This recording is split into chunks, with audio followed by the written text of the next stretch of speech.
Here in my garage, just bought this new Lamborghini here. Now we be living in the hills. See that view? Y'all don't have that view. And I be holding your mama's ranch. Mark Zuckerberg's metaverse is a much worse version of VR chat. I used to tell myself every day I'm gonna be a millionaire, and look at me now. Every NFT is worthless. Almost every NFT. ChatGPT. ChatGPT. Today, we'll rank the worst eras in modern internet history, starting from the older ones to the era we're in right now. Big thanks to Rocket Money for sponsoring this video. More about them later. The Influencers Gone Wild era. The Influencer Gone Wild era was a time when people did anything for social media fame. And when I say anything, I mean really dumb, dangerous, and straight up weird stuff, all to get more likes, shares, and followers. We could list hundreds of wild things influencers did during this era. Take Trevor Jacob, for example. This guy filmed himself intentionally crashing a plane so he could go viral on YouTube. Then there's I'm J Station, which you guys probably remember, who lied to his audience that his girlfriend passed away. After that, he made a really cringe video pretending to talk to her ghost using a Ouija board. What's poppin', guys? Back with another 3 a.m. challenge. As you guys know, my girlfriend Alexia just passed away in a tragic accident, guys. Turns out his girlfriend was alive the whole time and he faked her death just to get views. And let's not forget when Vitaly risked his life by climbing a pyramid in Egypt and took this picture. Turns out climbing the pyramid was actually illegal. So when Vitaly came back down, he was arrested and jailed for 5 days. What Vitaly did was pretty reckless, but at least he did it for a good cause. During this Influencers Gone Wild era, influencers didn't care about the risks of their actions. All that mattered was getting views, even if they got hurt. But out of all the wild things that happened in this era, a few stood out. Some influencers really took doing anything for views to a whole new level. On October 15th, 2019, two men wearing black ski masks were running down a street. Wearing ski masks was already pretty suspicious, but what they were holding raised a million red flags. They were carrying duffel bags filled with dollar bills. Wearing masks and clutching bags, they run through the crowd in Irvine, California. This startled bystander gets out of the way quick. The masked men leaped into an Uber and frantically asked the driver for a ride. Unsurprisingly, the Uber driver refused and demanded they get out of his car. The guys wearing the ski masks wouldn't accept a no from the Uber driver. They kept arguing with him, insisting he help them get away. To people watching, it seemed like they were trying to steal the driver's car, so they called the cops. A few minutes later, the police arrived. Those who witnessed the incident thought they had just seen two robbers get arrested, but anyone who thought that was wrong. Those two men carrying bags of money weren't robbers. They were social media influencers, and the entire event was one big prank. The people behind the masks were the Stokes twins, social media influencers with a total of about 30 million followers. They pulled this prank as some kind of twisted attempt to gain more popularity on the internet. The cops didn't think it was funny. The twins were arrested and slapped with felony charges. This type of content was what this era consisted of. But these influencers weren't going wild for nothing. They had a reason for doing these insane stunts. For an influencer to stay relevant, they need to consistently get massive views. If they can do that, they'll make more money. A recent report reveals companies paid out $744 million to Instagram influencers last year alone. But if their views drop, they'll lose everything. No sponsorships, no brand deals, no merch sales, nothing. Well, a prominent cookware brand might reach out to you and ask for this sort of advertising connection. But first, what they're going to ask you is, what are your numbers? I get it. I mean, it's really frustrating when I spend so much time and money on a video only for it to flop. At the end of the day, this is my livelihood. But what these influencers did during this era was something I would never do. They resorted to attention-grabbing stunts to make bank. Take Tessica Brown, for instance. She did something to go viral, but it went so wrong that she became the laughingstock of the internet. In February 2021, Tessica Brown, a 40-year-old woman from Louisiana, went viral on social media. She ran out of her usual hairspray and decided to use a substitute, Gorilla Glue spray. The problem is that Gorilla spray is industrial strength glue used to bind wood, leather, and even metal. So obviously it didn't turn out well. Bad idea. Yo, my hair It don't move. Tessica's hair was glued to her scalp like an impenetrable helmet. But instead of seeking immediate help, Tessica posted a video on social media explaining her predicament. The video went viral on TikTok and received over 24 million views that month. After a month of trying everything but failing, Tessica finally got help. She endured a 4-hour-long surgery to remove the glue from her hair. A gorilla glue woman. Dumbest girl on the face of the earth. Looking back, the influencers gone wild era was a low point for the internet. It was a time when fame seemed to matter more than anything else, and people were willing to throw away their dignity and sometimes their safety just to get internet famous. Influencers still do insane things for views today, but this was the era that started it all.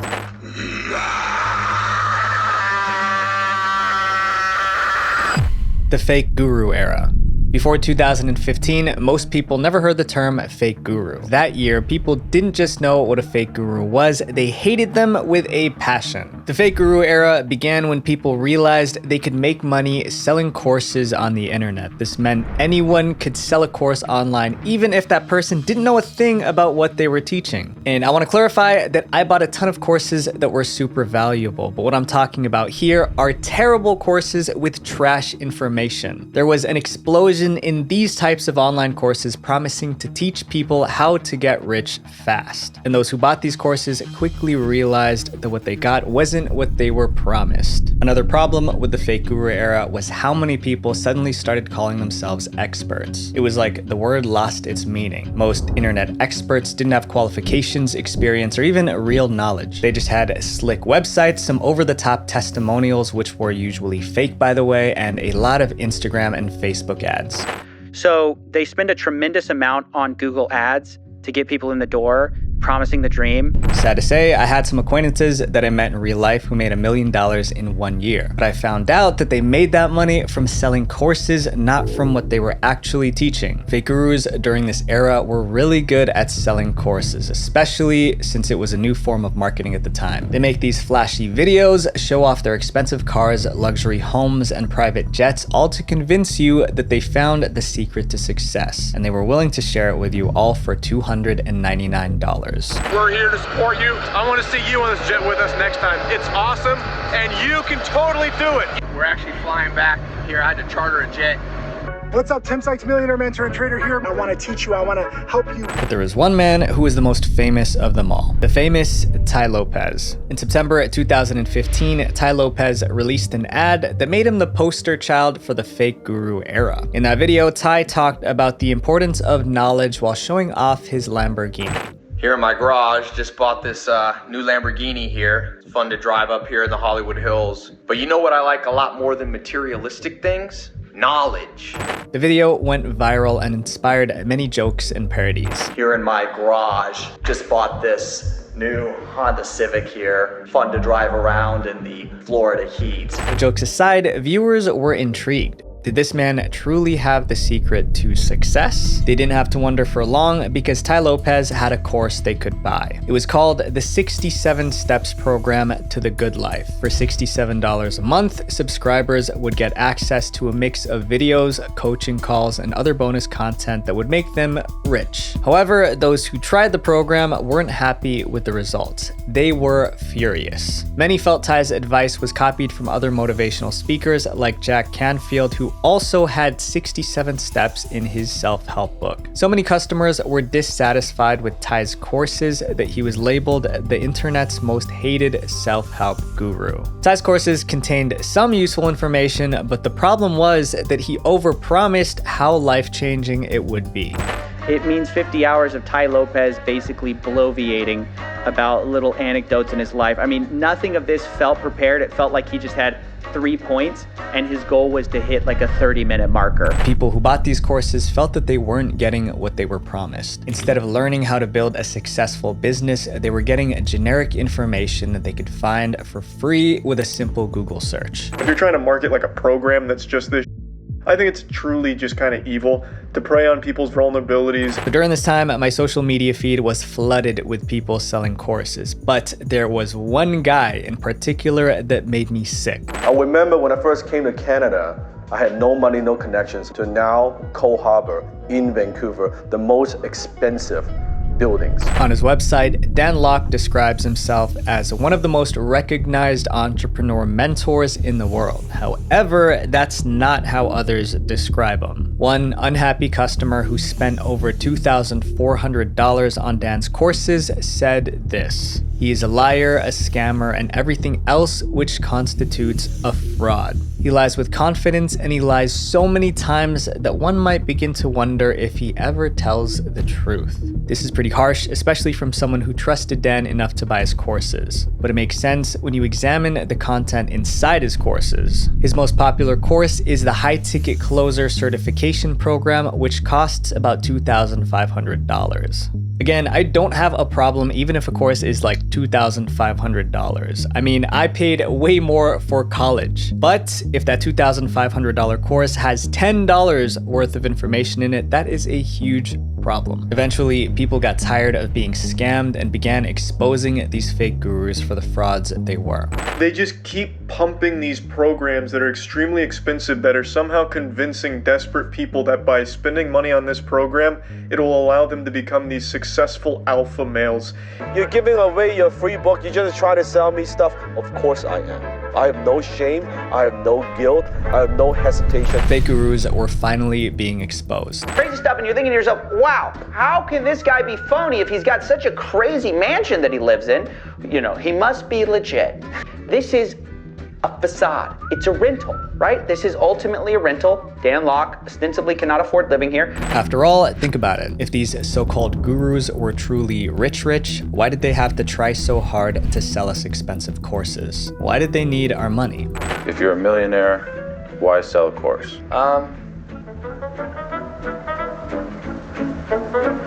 You know, during the fake guru era, many of us were looking for answers about success, money, and how to finally make it. But those gurus weren't teaching us how to manage our money. They were teaching us how to spend it. And given that you're earning some income, one of the biggest lessons I learned about money is that it's not about how much money you make, it's about how much you keep. The key is to control your finances, and there's a simple way to do that. Rocket Money, the app that helps you cancel subscriptions, lower bills, and manage your money better. Actually, my fiance has been using it since 2020, and it allowed us to go on extra dates with her savings. If you're someone who buys subscriptions only to forget about them, this app tracks these subscriptions, making it super easy to cancel them right from the app with just a couple of taps. They also negotiate lower rates on your behalf for things like phone and internet bills, which is like actually insane. Rocket Money has helped users save up to $740 a year when they use all the app's premium features. But the biggest benefit for me is being able to see how much I spend on a monthly basis. Again, it all comes down to how much you save. And to save more and spend less, go to rocketmoney.com/visualventure or click the link in the description to get started for free. You can also unlock more features with premium.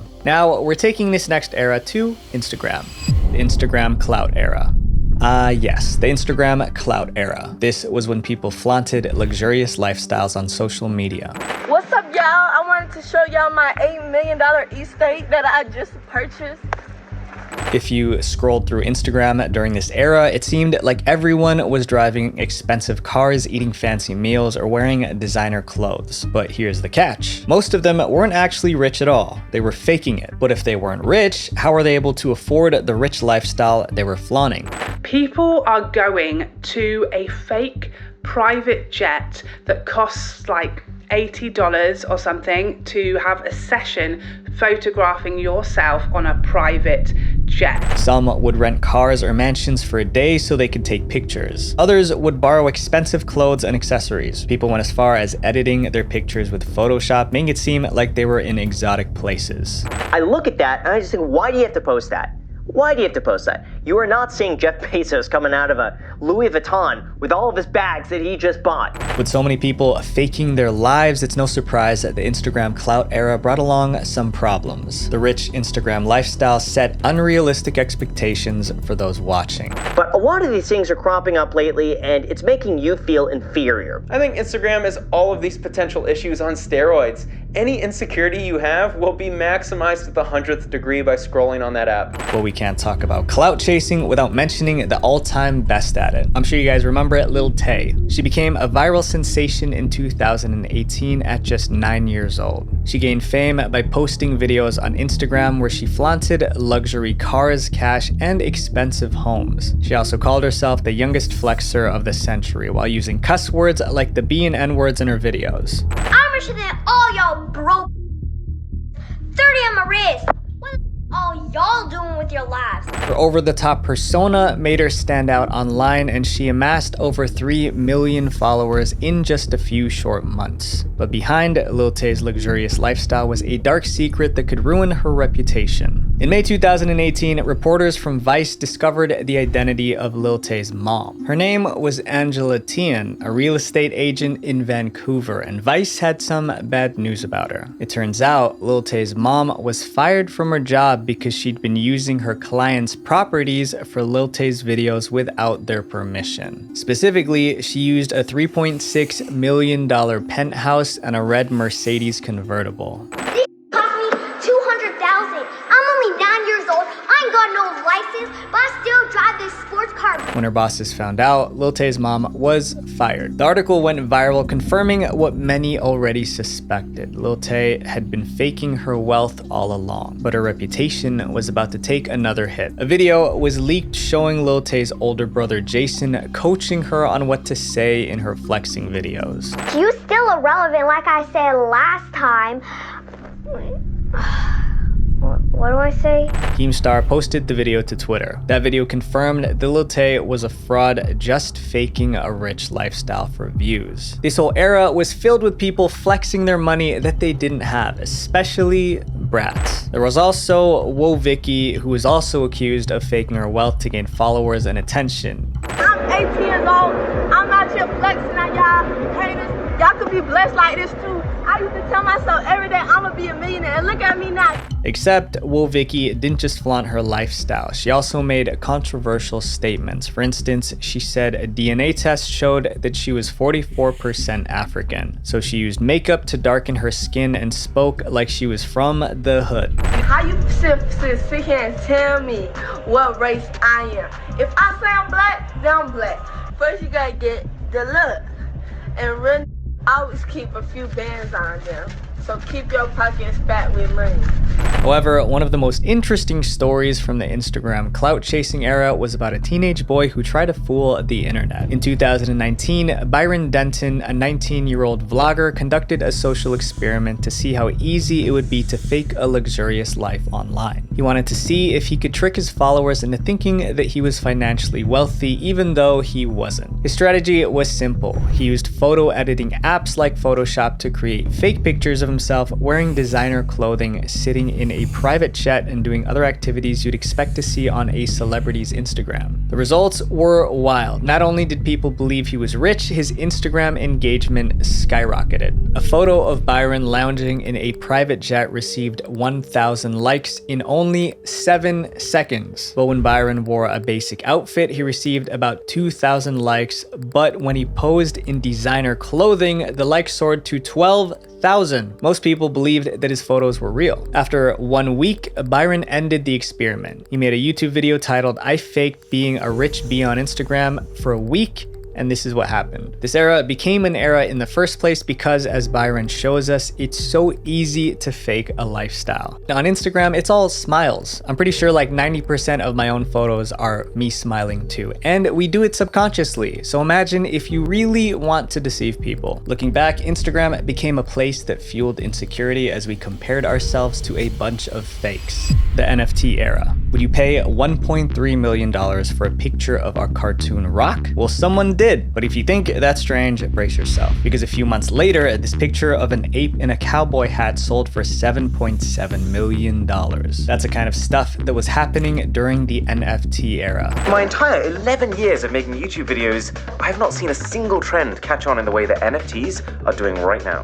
Everyone was obsessed with buying and selling these things called NFTs, or non-fungible tokens. If you've heard about NFTs, you probably know that it's the latest hot trend that teenagers have to explain to their parents and grandparents. NFTs are like digital files like pictures, GIFs, or videos. However, they were unique because they were connected to a special code on the blockchain. Anyone can still copy the image or take a screenshot, but owning the NFT means you have the original version of that file. But here's the thing. In my opinion, it doesn't make sense to own the original version of a file that anyone can view online for free. Yet people were spending thousands, sometimes millions of dollars just to own the original digital version of pictures of cartoon apes, pixelated characters, and even rocks.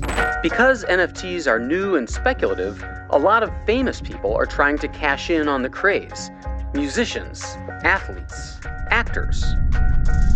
Stories of people buying NFTs for cheap and then selling them for huge profits spread like wildfire. And soon everyone wanted to get rich quick through NFTs.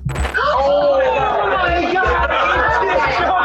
50 million! What? Oh my God! But the truth was, the NFTs were anything but trustworthy. In 2021, YouTuber Logan Paul revealed that he was working on an NFT project called CryptoZoo. For the last 6 months, I've been working on my own NFT project that I believe is going to change the game. He described CryptoZoo as a really fun game that makes you money. People could buy virtual NFT eggs, which would then hatch into crypto pets. These pets could be then traded for money. Many of Logan's followers invested in CryptoZoo by buying CryptoZoo tokens, which were the digital currency used in the game. So that was the idea pitched to people, and people immediately buy in. They $3 million in NFT sales, tens of millions of dollars in the tokens itself. People were excited, expecting it to double or triple their investment when the game launched. One fan reportedly took a $67,000 loan to invest. Unfortunately, this investment ended up being a disaster. The CryptoZoo project started to fall apart in September 2021, just a few months after Logan's fans dumped thousands of dollars into the project. The first problem was that Logan's engineers couldn't make the game work properly. Those who bought the eggs couldn't hatch them. The game just had too many bugs. However, people were patient because they trusted Logan Paul. However, that trust was about to disappear. Barely 6 months after convincing his followers to invest in CryptoZoo, Paul disappeared from the project. When asked about CryptoZoo in April 2022, Paul claimed that his role was super minimal. In December 2022, YouTuber CoffeeZilla released a 3-part series investigating CryptoZoo. He concluded that the project failed because Logan abandoned it and shared some stories of investors who lost money. I lost around $50,000 in CryptoZoo. I lost $40,000. I lost around $15,000 US. I lost $25,000. Logan Paul's fans weren't the only ones who lost money during the NFT era. Millions of people around the world lost a lot of money. This was a sad era. By the end of 2022, the market was saturated with too many NFTs. Buyers started losing interest and the prices of many NFTs fell. And by 2023, 95% of NFTs were considered totally worthless. The entire market has basically collapsed so bad that the worth of these NFTs are nothing. Basically nothing. Now it's time to talk about the era that involves kids, the TikTok trend era. TikTok trends usually start when someone does a dance or activity, then shares a video of it. If it becomes popular, many people post videos of themselves doing the same thing. Anything, no matter how weird, can become a challenge. For instance, there was the candle challenge where participants would blow a long line of candles arranged in a straight line. And you guys obviously remember the bottle flip challenge where a bunch of kids would spend hours or even days trying to get a flip right. There's also the towel challenge where a couple interlocks 2 towels they're holding, then tries to maneuver their way out without letting go. TikTok trends were meant to be harmless fun, but over time, this era of challenges began to get disturbing. One of the worst was the door kicking challenge, which involved people kicking the doors of random strangers' homes at night and then running away while filming it. Teens actually recording themselves kicking people's doors, and authorities are worried they could be putting themselves in some real danger. Teens in Florida were charged with multiple counts of burglary after they were caught on surveillance cameras kicking down their neighbors' doors. Another ridiculous challenge was taking corn on the cob and putting it on a spinning drill bit and eating it like that. I remember seeing Jason Derulo do it, and he knocked out his front tooth while doing it. Technically, the TikTok trend era hasn't ended. A recent trend was the Chase Bank glitch, where people thought they found a way to get free money. People have reportedly cashed out tens of thousands of dollars for free, and oh yeah, it's completely illegal. They would deposit a large check and immediately withdraw the money from the ATM before the check bounced. But Chase Bank clarified that it wasn't a money glitch, it was check fraud. And they called it a money glitch. What they didn't realize is that they were going to have to pay that money back when the check inevitably bounced. In conclusion, many people hopped on TikTok trends, but they did so without thinking about the consequences. This next era looked promising, but the execution was terrible. The metaverse era.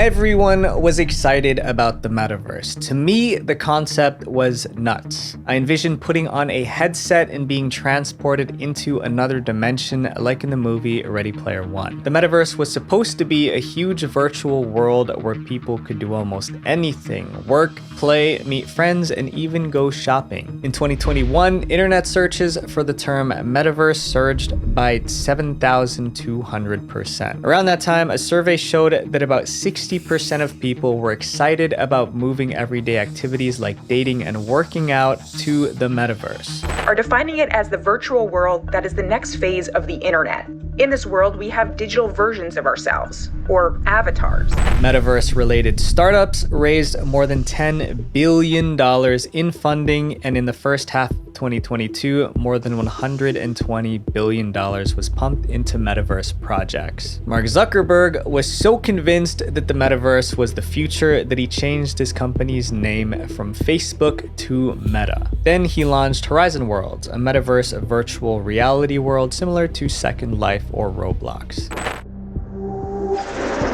Welcome to a place of limitless possibilities. People bought virtual land, built digital houses, and opened businesses in the metaverse. Imagine you put on your glasses or headset and you're instantly in your home space, and it has an incredibly inspiring view of whatever you find most beautiful. All right, perfect.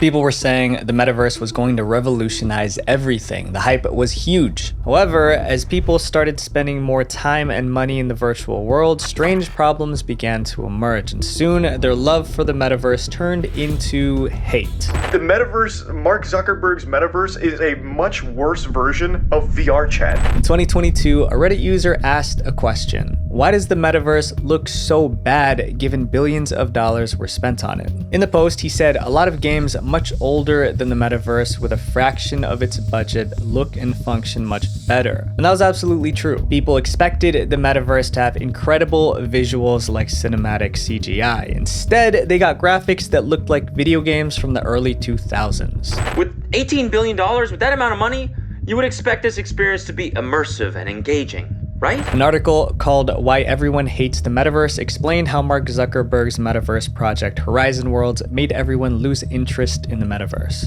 Lizard Man failed me. No one cares about your sad, lonely meta world. Oh. Met the worst people there. Oof. Disappointingly unoriginal and basic. Horizon Worlds had many issues such as lagging, bugs, and crashes, making it frustrating to use. Even people working at Meta didn't want to use Horizon Worlds. A survey by Meta researchers revealed users thought Horizon Worlds was boring and the in-game characters didn't look real. Remember those avatars from the Horizon Worlds demo? They were supposed to be the key to this immersive experience, but in reality, they looked terrible. Mark Zuckerberg's metaverse avatar selfie was a prime example, getting mocked for looking ugly. I mean, this guy looks like a pancake. But like even Roblox characters are more expressive than most of these metaverse avatars. They're very stiff, very robotic. It's just not good. And as an icing on the cake, the VR headsets were expensive, so not many people could afford them. Mark Zuckerberg really dropped the ball on the metaverse era, but as technology progresses, maybe next time it will be a success. My friends, this next era is the era that we are currently in today, the AI era. The AI era also started off with so much promise. It sounded like the future we've always dreamed of, where machines could do the hard work while we sat back and relaxed. The AI is what everyone's talking about. People were buzzing with ideas about how artificial intelligence could cure diseases or even solve global issues. Well, it's the first technology that has no limit. AI wasn't just another tech trend. It was going to bring about a golden age of progress for humanity. That's why when the AI era began, it quickly took over. ChatGPT.